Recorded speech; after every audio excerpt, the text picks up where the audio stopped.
আসসালামু আলাইকুম প্রিয় দর্শক, সবাই কেমন আছেন? চলে আসলাম এই মুহূর্তে আরো একটি গুরুত্বপূর্ণ আবহাওয়ার খবর নিয়ে। আগামীকাল শনিবার 13 জুলাই নাগাদ দক্ষিণের উপকূলীয় অঞ্চলে আবারও হালকা থেকে মাঝারি কিছু কিছু এলাকায় ভারী বৃষ্টির পূর্বাভাস দিয়েছে আবহাওয়ার পূর্বাভাস রিপোর্ট মডেলগুলো।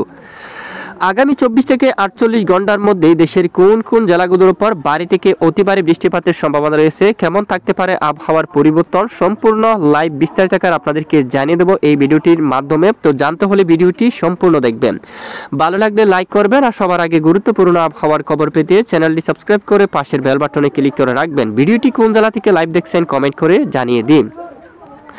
ইতিমধ্যে আমরা স্যাটেলাইট ইমেজের উপর রয়েছি। সর্বপ্রথম উপগ্রহ চিত্রের মধ্যে আমরা আপনাদেরকে দেখাচ্ছি, এখানে বেশ কিছু এলাকায় আংশিক মেঘলা আকাশ রয়েছে, তবে কিছুটা রোদের দেখাও মিলছে। এখানে উত্তরে রংপুর বিভাগের অনেক এলাকায় কিছুটা পরিষ্কার দেখা যাচ্ছে আকাশ, এবং ময়মনসিংহ বিভাগের অনেক এলাকায় কিছুটা পরিষ্কার এবং কিছু জায়গায় মেঘ এরকম, এবং সিলেট বিভাগেরও অনেক এলাকায় মেঘলা, সাথে দুয়াক এলাকায় পরিষ্কার। দেখুন এদিকেও কুমিল্লা দেশের পূর্বাঞ্চলে কিছুটা রোদ কিছুটা মেঘ এরকম, এবং ঢাকা বিভাগের বেশ কিছু এলাকায় মেঘলা আকাশ, দুয়াক অঞ্চলে রোদ এরকম, এবং চট্টগ্রাম বিভাগের বেশ কিছু এলাকায় আকাশ মেঘাচ্ছন্ন। দক্ষিণে আকাশ মেঘাচ্ছন্ন থাকলেও এখানে কিছু কিছু এলাকায় রোদ রয়েছে, এবং এখানে সমুদ্র অঞ্চলে ব্যাপক ভারী বৃষ্টিপাত দেখা যাচ্ছে। বর্ষাকাল থেকে দক্ষিণ উপকূলীয় অঞ্চলে বৃষ্টিপাত দেখা গেছে। পাশাপাশি খুলনা বিভাগের অনেক এলাকায়, কলকাতা সহ সাতক্ষীরা এবং সুন্দরবন, এদিকে যশোর এবং শাইলকুপা, মেহেরপুর, এখানে শান্তিপুর, চন্দ্রনগর, কলকাতা, কোলাঘাট, আরামবাগ, বর্ধমান, বাঁকুড়া, এখানে বেশ কিছু এলাকায় 12 জুলাই নাগাদ মাঝারি থেকে ভারী বৃষ্টিপাত দেখা গেছে। তো আগামীকাল মূলত তুলনামূলক বৃষ্টির মাত্রা অনেকটাই কমে আসতে পারে, এবং আগামী 15 জুলাই থেকে আবারও ঘুমট ব্যবসা গরম কিন্তু বৃদ্ধি পেতে পারে। তো আমরা আপনাদেরকে দেখাচ্ছি, এই মুহূর্তে আমরা সরাসরি চলে আসলাম বৃষ্টির মোড়ে। তো শনিবার 13 জুলাইয়ের যে আপডেট রয়েছে, এখানে দেখা যাচ্ছে বিক্ষিপ্ত বৃষ্টিপাত থাকার সম্ভাবনা রয়েছে দক্ষিণ উপকূলীয় অঞ্চল জুড়ে।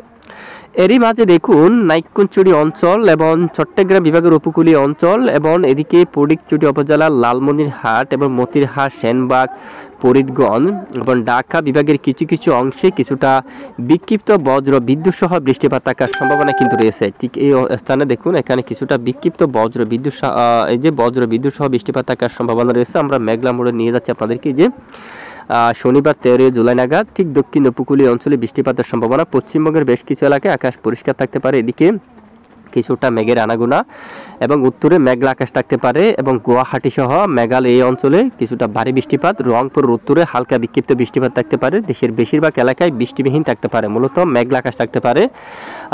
তুলনামূলক বৃষ্টির মাত্রা কম রয়েছে। 12 তারিখ মূলত শুক্রবার যে ভালো বৃষ্টিপাত ছিল, তবে 13 তারিখ শুক্রবার থেকে বৃষ্টির মাত্রা অনেকটাই হ্রাস পাচ্ছে দক্ষিণের উপকূলীয় অঞ্চলে, তবে কিছুটা ভারী বৃষ্টিপাতের আভাস কিন্তু থেকে যাচ্ছে। আমরা আপনাদেরকে আগামীকালের আপডেটে আপনাদেরকে সম্পূর্ণ বিস্তারিতভাবে আবারও কিন্তু জানিয়ে দেবো। তবে বৃষ্টিপাতের সম্ভাবনা দক্ষিণ উপকূলীয় অঞ্চলে রয়েছে শনিবার 13 জুলাই নাগাদ, এবং বিকেল থেকে রাতে আবারও বৃষ্টির কিছুটা আভাস রয়েছে, বিশেষ করে মায়ানমার অঞ্চল, মিজোরামপুর এই অঞ্চলের দিকে, ঠিক পাহাড়ি এলাকায় এখানে মেঘ তৈরি হয়ে বৃষ্টিপাত ঘটার প্রবল সম্ভাবনা, এবং এখান থেকে বিভিন্ন অঞ্চলে ছড়িয়ে কিছুটা বৃষ্টিপাত থাকতে পারে। এরপরে রাতে বৃষ্টির বিরতি দেখা যাচ্ছে, বেশ কিছু এলাকায় মেঘলা আকাশ নিয়ে মূলত বৃষ্টি বিরতি থাকতে পারে। এবং এরপরে রবিবার 14 জুলাই নাগাদ দেখতে পাচ্ছি দক্ষিণ থেকে শুরু করে বেশ কিছু এলাকায় আংশিক মেঘলা আকাশ, উত্তরে যদি যায় এখানেও মেঘলা আকাশ থাকার সম্ভাবনা রয়েছে বিশেষ করে। তারপরেও কিছুটা রোদের দেখা কিন্তু পেতে পারে। তবে 14 জুলাই থেকে মূলত ব্যবসা ঘুমট গরম কিন্তু বাড়ারও ইঙ্গিত দিয়েছে আবহাওয়ার মডেলগুলো। ইতিমধ্যে দেখতে পাচ্ছি রবিবার 14 জুলাই থেকে দেশের বেশ কিছু এলাকায় অস্বস্তিকর ঘুমট ব্যবসা গরম বাড়তে পারে। চকরিয়া, কুতুবদিয়া, মহেশখালী, টেকনাফ, চট্টগ্রাম সহ বাঁশখালী এবং বরিশাল, খুলনা, তারপর কুমিল্লা, ঢাকা, ময়মনসিংহ, সিলেট, রাজশাহী, রংপুর, এখানে বেশ কিছু অঞ্চল জুড়ে আবারও কিছুটা ব্যবসা ঘুমট গরম কিন্তু বৃদ্ধি পেতে পারে। তো এ হচ্ছে আজকের আবহাওয়ার গুরুত্বপূর্ণ আপডেট, সংক্ষিপ্ত আপডেট। তো এতক্ষণ আমাদের সঙ্গে থাকার জন্য ধন্যবাদ।